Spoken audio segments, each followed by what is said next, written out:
The fluorescent lights flickered over the hospital ward as Althea Ramos checked the monitors for the third time that hour.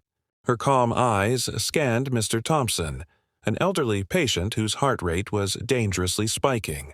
Across the room, Karen Mitchell, the U.S. nurse, leaned back, arms crossed, smirking. "I don't know why they even put you on this case," she muttered under her breath. "You're not really qualified for critical care, are you?" Althea didn't respond. She had learned long ago that arrogance rarely lasts long in the ICU. Instead, she focused on the patient. Her hands moved methodically, checking IV lines, oxygen levels, and the subtle tremor in Mr. Thompson's pulse, a tremor Karen had overlooked entirely. Karen stepped forward, trying to take the lead. "Let me handle this. You're going to overcomplicate things." A warning bell rang on the monitor, sharp and urgent.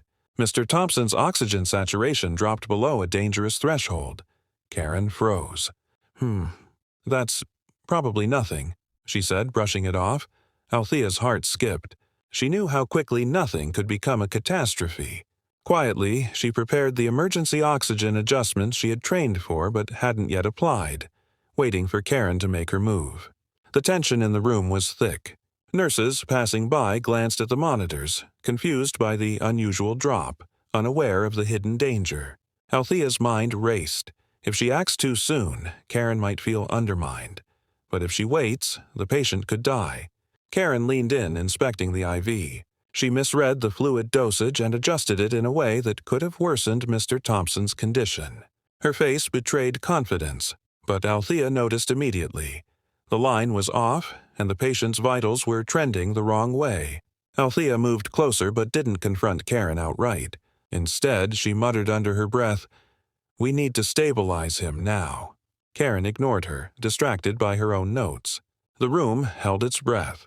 No one expected the Filipino nurse to make a decisive move against an American colleague. Yet Althea knew exactly what could go wrong. Every second counted. As she reached for the adjustment, she glanced at Karen. The arrogance, the doubt, the dismissive attitude, it all hung in the air. And in that split second, a critical thought struck Karen, though she didn't know it yet. Did I just make a fatal mistake? Althea's hands hovered over the equipment. One wrong move by Karen and Mr. Thompson wouldn't live through the night.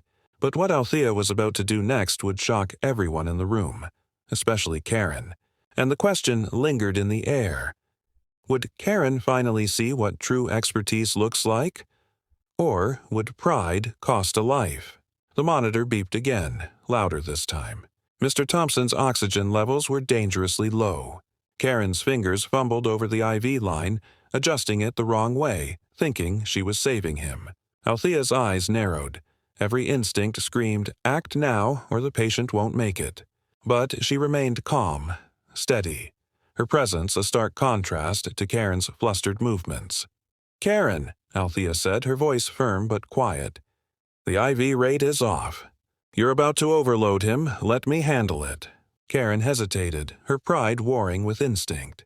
I know what I'm doing," she stammered, stepping back slightly. Althea didn't argue. She gently adjusted the IV, slowly recalibrating the dosage while monitoring Mr. Thompson's vitals. Within seconds, the heart rate stabilized and the oxygen levels started climbing. The room seemed to exhale collectively. Nurses who had been watching whispered among themselves. No one had expected the Filipino nurse to quietly take control without humiliating the American nurse. Althea glanced at Karen.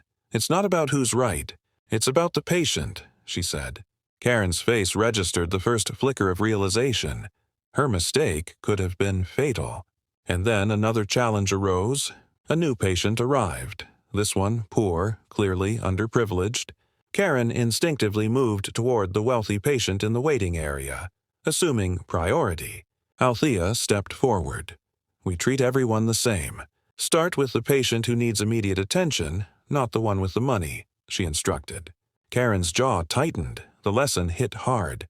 Filipino nurses didn't care about wealth. They cared about life. Althea guided Karen to assist calmly. Step by step, she showed her what mattered. The right measures at the right time, prioritizing safety over ego. Karen tried to keep up, but every action she took now felt slow, uncertain, almost apologetic. The tension escalated again. Mr. Thompson's pulse was steady, but he wasn't fully stable. One wrong adjustment and everything could collapse. Althea's hands moved with quiet confidence, every motion deliberate, precise. Karen watched, astonished, realizing how much she had underestimated this Filipino nurse. And the question hung in the air, thick and impossible to ignore. Could Karen accept that she had been wrong all along?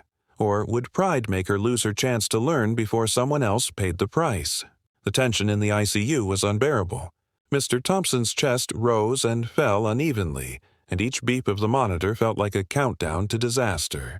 Karen's hands hovered, unsure. She had seen Althea correct her mistakes, but the reality of what could have happened weighed heavily. Althea didn't hesitate. Every motion was deliberate. Adjusting oxygen flow, stabilizing the IV, checking vitals, and calmly communicating with the attending doctors. She worked as if time had slowed. Every second mattered. Karen watched, frozen, realizing how close they had come to losing Mr. Thompson. Her pride shattered silently as Althea guided her through the steps. "Follow my lead," Althea said gently. "This is about keeping him alive, not proving who's right." Step by step, Karen assisted, but it was Althea's expertise that mattered. The monitors slowly normalized. Oxygen stabilized. Heart rate leveled. Relief washed over the room. Mr. Thompson was finally safe. Karen finally met Althea's eyes. The dismissal, the arrogance, the doubt, all of it crumbled. I didn't expect," she stammered. Words failed her. Althea smiled faintly, placing a reassuring hand on Karen's shoulder. "It's okay. We learn when we listen," she said, carrying Karen through the moment. Not with superiority, but with grace. Karen, who had avoided Althea at first, now stood humbled, astonished, and quietly grateful. The room was silent except for the beeping monitors, and then murmurs of admiration spread among the other staff. Filipino nurses, Althea had shown, treat every patient equally, rich or poor, without ego, without hesitation. As Mr. Thompson's family arrived, oblivious to the near tragedy, the question lingered. If you were in that room, watching someone you doubted save a life while carrying you along, could you admit your mistake? And would you ever forget it?